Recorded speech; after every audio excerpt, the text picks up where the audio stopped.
ታደራችሁ አመሰግናለሁ አቶ መሐመድ። ያው ስሜ እንደነገረው ደሳለኝ ተሻለ ነው የሚባለው። የወረኢሉ ግብርና ምርምርን ለማደራጀት እያስተባበሩ ካሉ ጓደኞቼ አንደኛው ነኝ።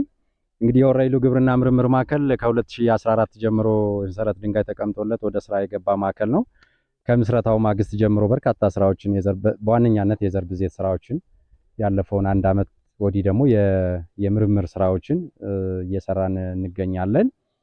ምርምር ማዕከሉ እንግዲህ ከምስረታው ጀምሮ በአካባቢው ያሉ ወረኢሉን በዋነኛነት ከዛም ባሻገር ለወረኢሉ አጎራባች የሆኑ ወረዳዎች ላይ የምርጥ ዘር አቅርቦቶችን ተመሳሳይ ስነ ምህዳር ካላቸው አካባቢዎች ዘር በማስመጣት ቅድመ መስራች ዘር በማስመጣት የኛ ማዕከል ላይ ቴስት በማድረግ ወደዚህ አምጥተናል። አይ ቲንክ ዘንድሮ 3ኛ ዓመት ይመስለኛል። ለሶስተኛ ጊዜ 2015 ላይ 15 16 እና 17 ላይ ዘር ወደ አርሶ አደሩ ማድረስ ተችሏል።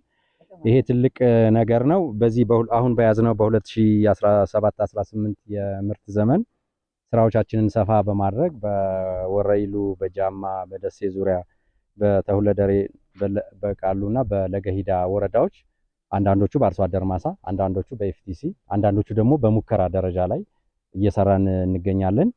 በዋነኛነት ምርምር ማዕከላችን በአሁኑ ሰዓት በአምስት የምርምር የስራ ሂደቶች በዋነኛነት በሰብል ምርምር የስራ ሂደት፣ በእንስሳት ምርምር፣ በአፈርና ውሃ አያያዝ፣ በግብርና ኤክስቴንሽን እና ኮሚኒኬሽን እንዲሁም በቴክኖሎጂ ብዜትና ዘር ምርምር ስራ ሂደት በማዋቀር ያሉንን ስታፎች ስራዎችን እየሰራን እንገኛለን። ታርጌት ያደረግናቸው ምርምር ማዕከሉ ደቡብ ወሎ ላይ እንዲከፈት ተብሎ በወቅቱ ሲታቀድ ትኩረት የሚደረጉ ያው የሲሪያል ሰብሎች ናቸው፣ እንደ ስንዴ፣ ገብስ የመሳሰሉት። ከዛ ባሻገር የፐልስ እንደ ባቄላ፣ አተር እንዲህ የመሳሰሉትን ቅድሚያ ሰጠን እየሰራ እንገኛለን። እንዲሁም ጤፍ በዚህ ዓመት እንግዲህ በስንዴ፣ በጤፍ፣ በገብስ፣ በባቄላ፣ በአተር እንዲሁም በአትክልትና ፍራፍሬ፣ በእንስሳት፣ በመኖ፣ በወተት ሀብት እንዲሁም ዶሮ ወረኢሉ አካባቢ ላይ በመስራት ላይ እንገኛለን።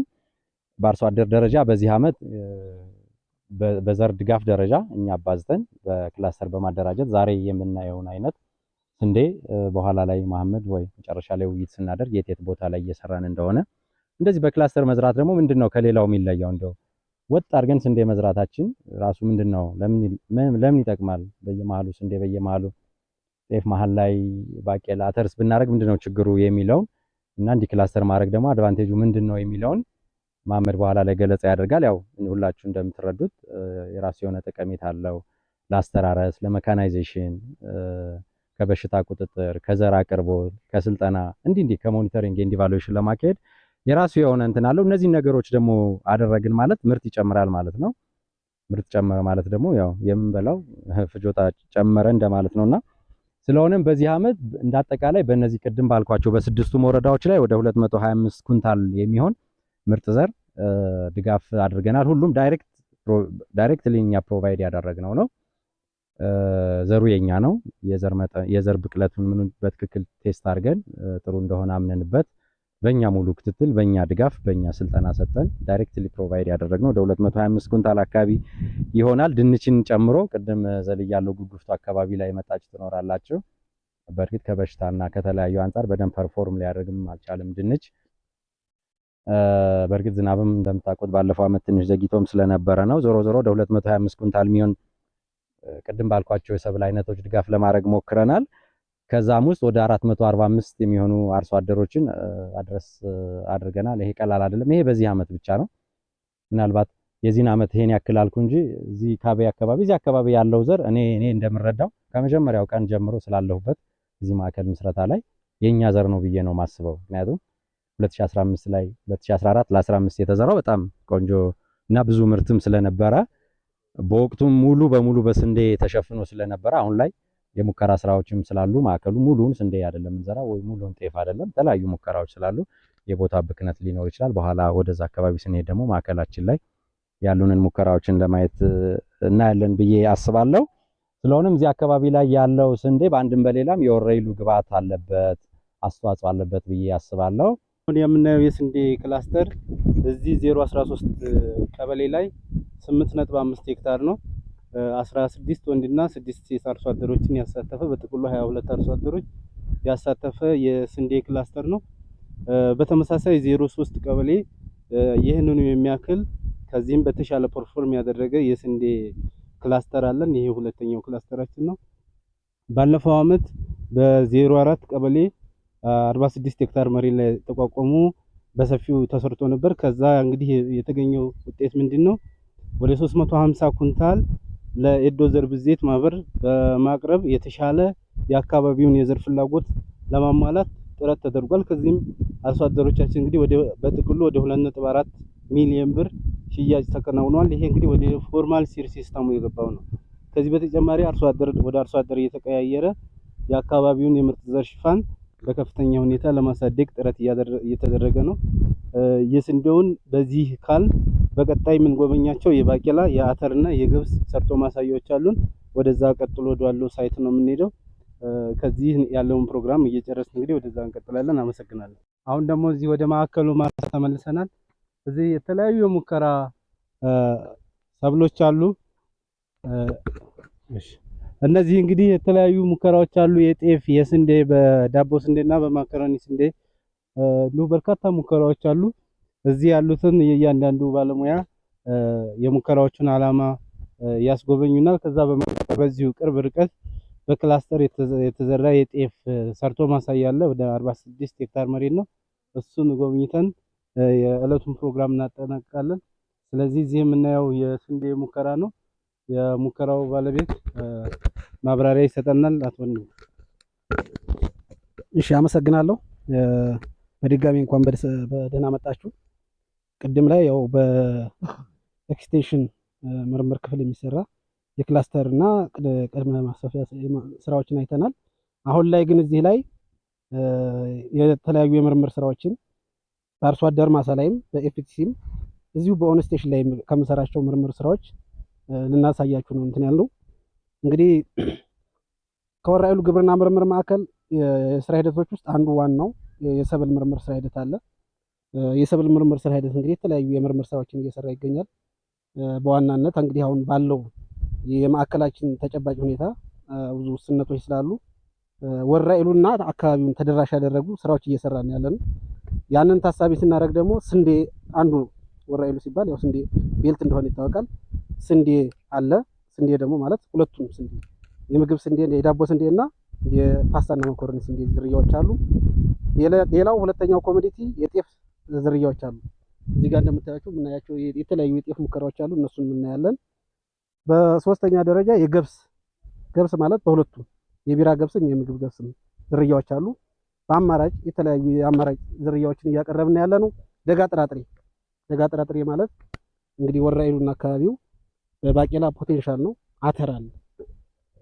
እንግዲህ ወደፊቱም በተስሪንቃዎች ጋር የምንሰራው የምስር ዝርያዎች አሉ፣ ቴክኖሎጂዎች አሉ። እነሱን ቀጣይ በኋላ ላይ እናያቸዋለን ብዬ አስባለሁ። እንግዲህ እነዚህ እንትኖች አሉ። ከዛ በተጨማሪ ምናልባት በአትክልትና ፍራፍሬ የምንሰራቸው የምርምር ስራዎች አሉ። ባለፈው በስራ ሂደት ደረጃ ያዘጋጀናቸው መስቀሎች ነበሩ። ድንች ላይ የድንች ዝርያዎችን እየሰራን ነው የሚገኘው። ከዚህ በተጨማሪ እንደው ባይቀሩ በጣም አስፈላጊ ያልናቸው የኮሚኒቲ የአትክልትና ፍራፍሬ አሉ። ጮሪሳ ላይ የምንሰራቸው የምርምር ስራዎች አሉ።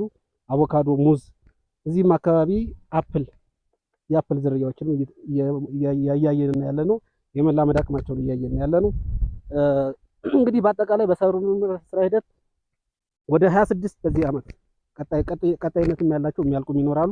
ወደ 26 የምርምር ስራዎችን እንሰራለን ማለት ነው። ያ ማለት በአርሶ አደር ደረጃ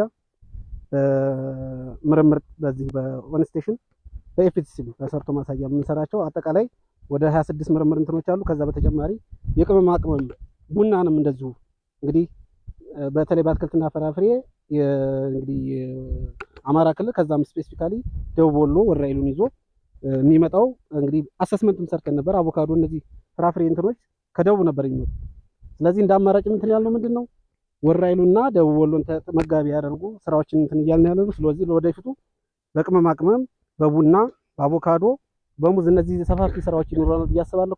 ከዚህ ከወራይሉ በተጨማሪ አዋሳኝ የሆኑ እንትኖች ላይ ስለዚህ እንደ ሰብል ምርምር ስራ ሄደ በዚህ ዓመት እየሰራናቸው ያለን ወደ 26 የምርምር ስራዎች አሉ ማለት ነው። ስለዚህ ከዛ ውስጥ አንዱ እዚህ እንደምታዩት የፓስታና መኮሮኒ ይሄ ዳቦ ስንዴ አይደለም፣ የፓስታና መኮረኒ ስንዴ ነው እዚህ እንትን ያሉ በሀገር አቀፍ ደረጃ ከሚሰሩ ምርምር ስራዎች ወራኢሉ ወካይ ተደርጎ እዚህ ጋር እንደምታዩት እዛም አንድ ሙከራ ነው። እነዚህ ሶስቱ ደግሞ ሌላ ሙከራ ናቸው። በግብርና ባለስልጣን በደብረ ዘይት ነው ናሽናል ብሔራዊ አስተባባሪ። ከዛ ወራኢሉን አንድ ፖቴንሻል ስለሆነ የወራኢሉ አካባቢ ወካይ ተብሎ ስለተሰጠን እዚህ የአዳፕቴሽን እንትናቸውን እያየን ፐርፎርማንሳቸው። ስለዚህ ሚኒመም በ2 ዓመት ውስጥ የሚሰሩ ናቸው። በኮድ የመጡ ናቸው። እንደው ዝም ብላችሁ ስታዩቸው የተለያየ ሪስፖንስ ነው ያላቸው። ስለዚህ እነዚህ የምናያቸው የፓስታና መኮረኒ ዝርያዎች ናቸው ማለት ነው። እሺ አመሰግናለሁ። በድጋሚ ስሜ መሰለ ይባላል። በሰብል ምርምር ውስጥ ተመራማሪ ነኝ።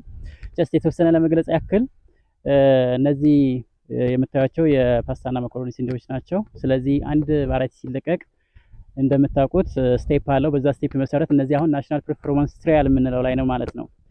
ስለዚህ ወደ መጨረሻው ደረጃ የደረሱ ናቸው።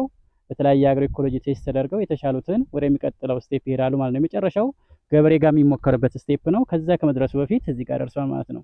እንግዲህ ምናልባት ወደ ታች የምንሄድ ከሆነ ጊዜ ካለን የምናይ ይሆናል። የተለያዩ ሙከራ እንትኖች አሉን። የመጀመሪያው ከታች ናሽናል ቫራይቲ ትራያል አለን። ከዛ ናሽናል ፐርፎርማንስ ትራያል አለን። ከዛ ደግሞ ቫራይቲ ቨሪፊኬሽን ትራያል አለን። እነዚህን ሶስቱን በዚህ መሰረት ነው ማለት ነው ቫራይቲ የሚለቀቀው። ስለዚህ ይሄ የስንዴ ሰብ ፕሮግራም ላይ የተሰጡን አክቲቪቲዎች ናቸው በናሽናል ደረጃ ማለት ነው። 3 ሙከራዎች አሉን። ከዛ አንጻር በዱረም ዊት ወይም ደግሞ በፓስታና መኮረኒ ስንዴ እንዲሁም ደግሞ በዳቦ ስንዴ ማለን ማለት ነው። ስለዚህ በተለያየ ቦታ ይሞከርናቸዋል። በሁለት በኩል ነው ሙከራ እየሰራን ያለ ነው። አንድ ከናሽናል የሚሰጠን አክቲቪቲዎች ይኖራሉ፣ እንደ አንድ ቴስቲንግ ሳይት እንሞክራለን። 2 ለአካባቢው ያስፈልጋሉ፣ እኛ ደግሞ ፕሮፖዝ ማድረግ አለብን ብለን የምናስባቸው እኛ ፕሮፖዝ አድርገን አሳምነን በጀት አስይዘን የምንሰራቸው ስራዎች አሉ ማለት ነው። አይ ቲንክ እንግዲህ እያንዳንዳቸውን እንጎበኛለን ብዬ አስባለሁ። አመሰግናለሁ።